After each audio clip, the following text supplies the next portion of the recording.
तो आप ये सोच रहे होते हैं क्या मुझे जो अपने दोनों पाँव हैं वो ज़्यादा यूँ खोल के खड़ा होना चाहिए या बहुत ज़्यादा क्लोज़ होके खड़ा होना चाहिए दोनों पाँव बैटिंग स्टांस में, या फिर आपको नॉर्मल खड़ा होना चाहिए। ये ही आपको बैटिंग में सीखना है कि किस बॉल पे आपको ज़्यादा ऊपर बैट का स्विंग ले जाकर शॉट खेलना है और किस बॉल पे आपको यहीं से खड़े-खड़े यहीं से ही लेके जाना है। बैटिंग कोई इतना आसान काम नहीं है। तुम ये समझते हो कि मैं जाऊँगा और मैं जाके छक्के मारने लग जाऊँगा। तो भाई उसके लिए बैटिंग की बेसिक सीखनी पड़ेगी कि क्या चीज़ें हैं जो सबसे पहले तुम्हें आनी चाहिए। आपने बैट ग्रिप कैसे करनी है, कौन से हाथ को टाइट रखना है, कौन से को लूज़ रखना है, कि किस बॉल को कहाँ पर खेलना है, फास्ट बॉलर को कैसे खेलना है, बैट कैसे आना है, ग्रिप कैसे होनी चाहिए। आपने बैटिंग पे खड़े होते वक़्त किस तरीके से खड़ा होना है, आपकी हेड पोज़ीशन क्या होनी चाहिए, आपका किस वक़्त फुटवर्क आगे आएगा, किस टाइम पे बैक फुट पे जाके खेलेंगे। बिस्मिल्लाह रहमान रहीम, अस्सलाम वालेकुम। दोस्तों, बैटिंग जो है वो सबको शौक होता है बैटिंग करने का, जो भी क्रिकेट खेलने का शौकीन है और बैट्समैन बनने के शौकीन है। लेकिन बैटिंग करना इतना आसान काम नहीं, क्योंकि आप में से बहुत सारे ऐसे होते हैं जब वो बैटिंग करने जाते हैं तो उनको बॉल ही नज़र नहीं आ रहा होता, एजेस लग रहे होते हैं और वो आउट होके चले जाते हैं। कभी शॉट कहाँ जा रहा है तो कहाँ की बॉल को कहाँ खेल रहे हैं, मिस्टेक शुरू हो जाती हैं और वो सोच रहे होते हैं कि आखिर क्या वजह है कि मैं जब बैटिंग कर रहे आप आते हैं तो आपसे खेला नहीं जाता। तो बहुत सारे मेरे पास सवाल आ रहे थे, बैट ग्रिप कैसे होनी चाहिए सर, बैटिंग स्टांस कैसा होना चाहिए सर, मुझे खड़ा कैसे होना चाहिए सर, मैं फिंगर बॉलर को कैसे खेलूँ, फास्ट बॉल को कैसे खेलूँ, यॉर्कर बॉल को मैं कैसे खेलूँ। तो दोस्तों उसके लिए आपको अपनी बैटिंग की जो बेस है उसको स्ट्रॉन्ग करना पड़ेगा। आप अगर बेसिक प्लेयर हैं तो भी स्ट्रॉन्ग करना पड़ेगा, और अगर आप बहुत पहले से क्रिकेट खेल रहे हैं और आपसे बैटिंग सही नहीं हो पा रही, आप बीच में अच्छा खेलने लग जाते हैं फिर ख़राब, तो आप ये 3 चीज़ें सीखने के बाद सारी चीज़ें बैटिंग की इसके अंदर कवर हो जाएँगी। अगर आपने ये 3 चीज़ें अपनी स्ट्रॉन्ग कर ली, तो वो 3 चीज़ें बताऊँगा इस वीडियो में, मिस नहीं करना, बहुत गौर से समझना। और अगर इसको समझोगे सही तरीके से और इस पे अमल करोगे, इसको प्रैक्टिकल करोगे, प्रैक्टिस में लाकर करोगे, तो ही आपको देखिएगा आपको कितना इम्प्रूवमेंट आने आती जाएगी आपकी बैटिंग में, आपको खुद पता चल जाएगा कि ये 3 चीज़ें कितनी ज़रूरी हैं। तो बहुत से सवालात आ रहे हैं कि सर मुझे ये बताएँ कि बॉटम हैंड लूज़ हो या टॉप हैंड लूज़ हो, और किस वक़्त जो है बॉटम हैंड को लूज़ करना है, किस टाइम पे टॉप हैंड को ग्रिप में लूज़ करना है, ये सब इसमें बताने लगा हूँ। दोस्तों सबसे पहले मेरी बात एक याद रखना आप, जब भी आप बैटिंग करने जाओ, तो सबसे पहले इन 3 चीज़ें जो मैंने आपको बताई हैं, उसमें सबसे पहले मैं आपको बताता चलूँ कि बैट ग्रिप जो है, वो ना ही लूज़ होनी चाहिए और ना ही टाइट होनी चाहिए। ये आप माइंड से निकाल दें कि आप टाइट करनी है या लूज़ रखना है। तो आपने हमेशा इसको बिल्कुल नॉर्मल बैट को पकड़ना है, चाहे आप हार्ड बॉल खेल रहे हैं या आप टेप बॉल खेल रहे हैं। लेकिन अब मैं आपको यहाँ से बता देता हूँ कि आपको किस टाइम पर कौन-सा टॉप हैंड या बॉटम हैंड टाइट करना है और लूज़ करना है। वो ऐसे है कि जब भी आप बैटिंग करने जाते हैं, आपने बैट बैट को ऐसे पकड़ा होता है, देखें, बिल्कुल नॉर्मल इससे, ना टाइट होता है ना लूज़। तो जब आप जितनी शॉट्स आप यूँ खेलेंगे, देखें इस तरह से, तो इसमें हमेशा आपका जो ये देखें, आपका जो बॉटम हैंड हमेशा लूज़ हो जाता है और आपका जो टॉप हैंड है वो टाइट हो जाता है। तो हमेशा इसको इस वक़्त लूज़ ही रखना पड़ेगा आपको। अगर आप इसको इस वक़्त टाइट कर लेंगे, तो आपका जो बेड है वो यहाँ पे स्टक हो जाएगा और आपसे शॉट नहीं जा पाएगा। तो इसको थोड़ा लूज़ कर दें और इस वाले को टाइट कर दें। सिर्फ़ इसको, ये नीचे वाला जो हाथ है, ये सिर्फ़ और सिर्फ़ सपोर्ट करेगा इसको यहाँ लाने में। असल में ये हाथ जो है वो पावर देता है स्ट्रेट शॉट खेलते वक़्त। अब आप सोच रहे होंगे कि नीचे वाला जो हाथ है, जो बॉटम हैंड है, वो जो है वो किस टाइम पर टाइट होना चाहिए। वो जितनी भी शॉट्स आप इस तरह से खेलते हैं, यहाँ पर या ऐसे मारते हैं, तो इस वक़्त आपका जो बॉटम हैंड है, वो टाइट हो जाता है और ये वाला हाथ जो है वो उसको सपोर्ट दे रहा होता है, और ये वाले हाथ से आप टाइट करके शॉट खेलेंगे, तो हमेशा ये टाइट हो जाना चाहिए और ये जो है नॉर्मल हो जाना चाहिए, तो आपका शॉट पावरफुल जाएगा। ये मैंने कोशिश की है कि आपको बहुत आसान अल्फाज में सिखा दूँ कि कौन सा हाथ जो है आपका ग्रिप में टाइट होना चाहिए, बॉटम टाइट होना चाहिए, लूज़। अब आपको उम्मीद है समझ में आ गई होगी। अगर समझ में आ जाए तो कमेंट में करके बता दीजिएगा कि आपको ये प्रॉब्लम आपका सॉल्व हो गया है। अब चलते हैं नेक्स्ट चीज़ की तरफ, वो है आपका बैटिंग स्टांस। तो दोस्तों, बैट ग्रिप के बाद अगर आप दूसरी चीज़, आपकी बेस जो है वो बिल्कुल स्ट्रॉन्ग होनी चाहिए, परफेक्ट होनी चाहिए, वो है आपका बैटिंग स्टांस।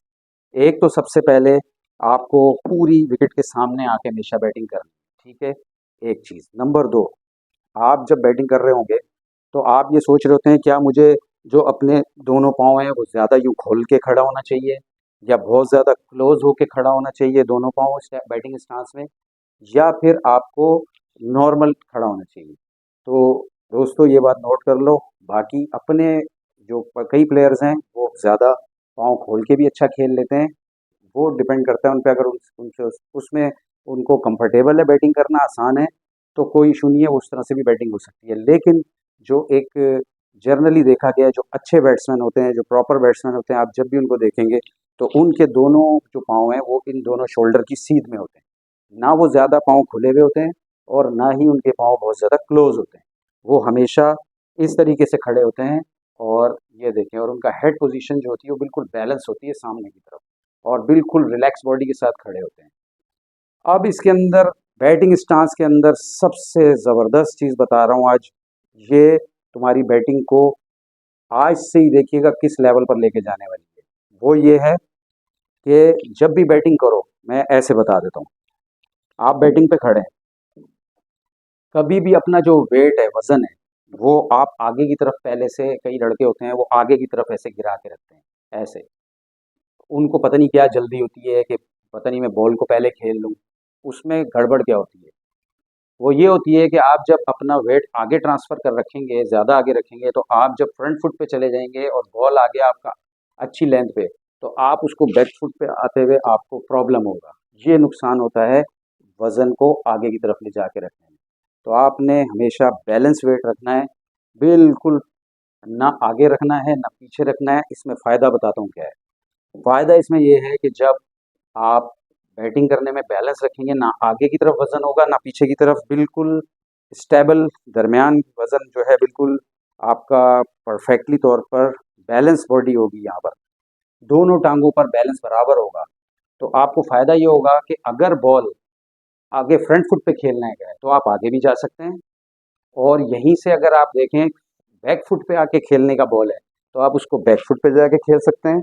और अगर उसको आपने यॉर्कर बॉल आ रही है और यहीं से खड़े-खड़े स्ट्रेट का जो है हेलीकॉप्टर शॉट खेलना है, तो भी खेल सकते हैं। और कि अगर आपको फ्लिक शॉट मिला है, तो आप यहीं से इसको फ्लिक शॉट करके इस तरीके से यूँ भी मार सकते हैं। लास्ट चीज़ है जो मैं आपको तीसरा पॉइंट बताना जा रहा था, वो है बैट स्विंग। यानी बैट का स्विंग जो है किस टाइम पर आना चाहिए, बैट कितना ऊपर जाना चाहिए और कहाँ से आना चाहिए। बहुत सारे लोग जो है वो मिसगाइड हो रहे होते हैं, वो समझ रहे होते हैं या सिखा रहे होते हैं कि बॉय बैट को बहुत ऊपर से लाकर फिर मारेंगे तो ही अच्छा शॉट लगेगा। ऐसा गलत कॉन्सेप्ट है। बैट को किस वक्त ऊपर ज़्यादा ले जाना है और किस वक्त बहुत नीचे से ही लेकर आना है, ये दोनों चीज़ें अलग हैं। ये ही आपको बैटिंग में सीखना है कि किस बॉल पे आपको ज़्यादा ऊपर बैट का स्विंग ले जाकर शॉट खेलना है और किस बॉल पे आपको यहीं से खड़े-खड़े यहीं से ही लेके जाना है। इसका फ़ायदा आपको बताता हूँ मैं। बॉलर जब आ रहा है वहाँ से देखें बॉलिंग करते हुए, फ़र्ज़ कर लें बॉलर वहाँ से आ रहा है और आपका बैट जो है वो हमेशा इतना रहना चाहिए। अब कई लड़के पहले से यहाँ ले जाते हैं।